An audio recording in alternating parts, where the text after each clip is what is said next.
Hello and welcome to Bloomberg. Quint, Agam and I are here to wrap the markets for you. Well, the Nifty hovered around that 8200 level throughout the session as market participants refrain from taking any major positions as they await the Fed interest rate decision tonight. So as you can see, the Nifty continued to move within a narrow 50 odd point range today, ending with a loss of about 40 points.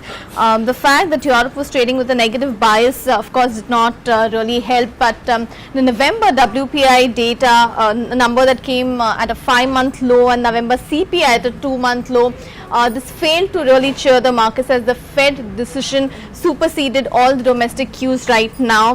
That brings me to the Bloomberg Quint poll of the day question. We had asked what happens if the Federal Reserve does not go ahead and hike that highly anticipated 25 basis points interest rate today.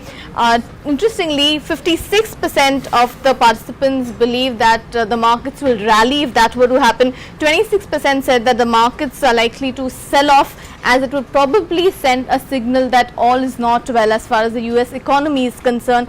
14% were not sure. But let's also talk about the currency markets. Agam, the rupee, again, there was not much movement seen there, trading almost flattish. But remember, the Indian currency has been relatively resilient compared to other emerging market pairs. So the rupee also trading pretty flat as of now.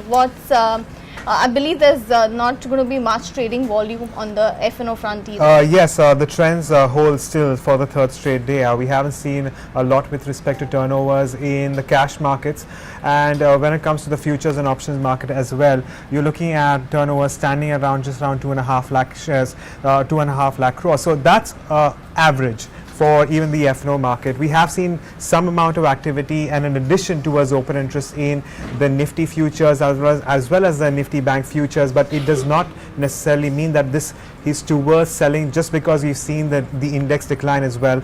There were positions made last week, and because of the fact that we've seen a relative lack of participation, a lot of that is going to unwind. A lot of these positions made last week is going to unwind after we have the decision this evening.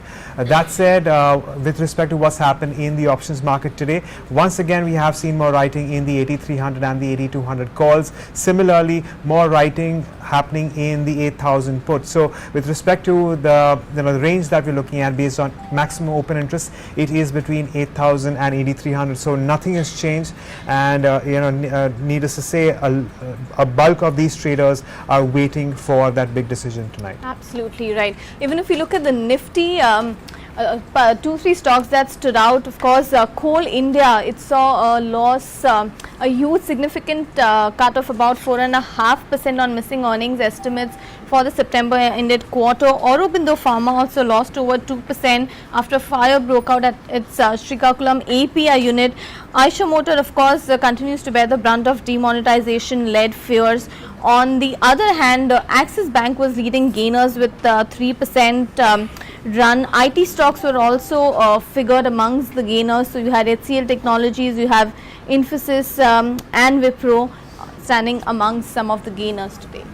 Once again, when it comes to the broader markets, the advance decline ratio has worsened when compared to yesterday. It was 1:1 yesterday. Today it's just about 3 advances for 7 declines. Let's take a look at some of these key gainers and losers.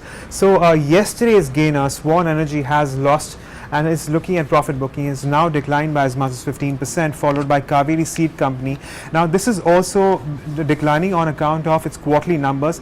Do remember that only about 10% of the total annual sale revenues are made in the second quarter for Kaveri Seed Company. So with respect to its earnings, it is not a very relevant quarter, but yet we are looking at a lot of correction there. SH Kelkar as well, declining by as much as 6.7%, followed by Rolta India, now looking at profit taking after a lot of strength post its numbers, and Coal India as well as Adani Transmission, of course, following that.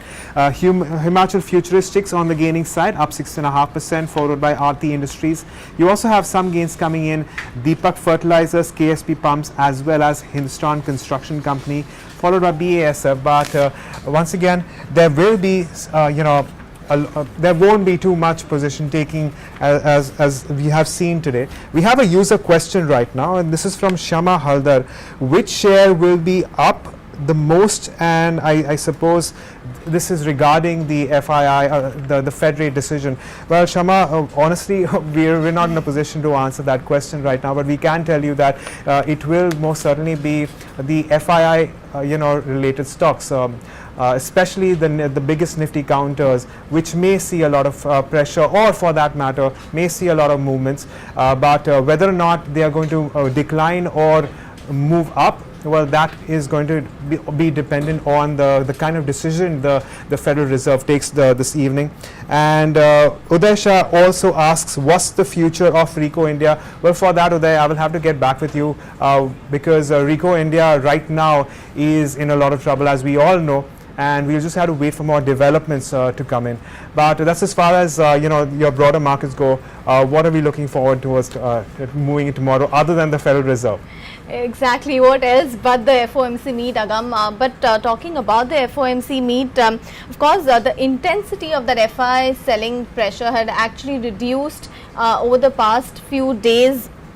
And but the issue here really is that if the Fed announcement in any which ways indicates a more hawkish tone, or the fact that the next year we are going to see rate hikes coming in much faster, that could probably mean that the bounce back that we saw from that 7,900 levels could really be short-lived, and we could see some near-term weakness in the markets. But of course, whether we are going to get any strong commentary from Janet Yellen is of course a different question altogether, given the fact that they might actually even choose to wait to understand what the Trump administration policies are before even guiding for the future.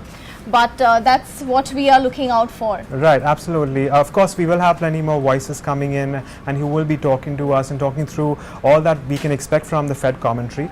So be sure to visit us on Bloomberg Quint, where you can catch all those updates. And for the rest, well, do remember that the FOMC speech will be at around 12:55 a.m.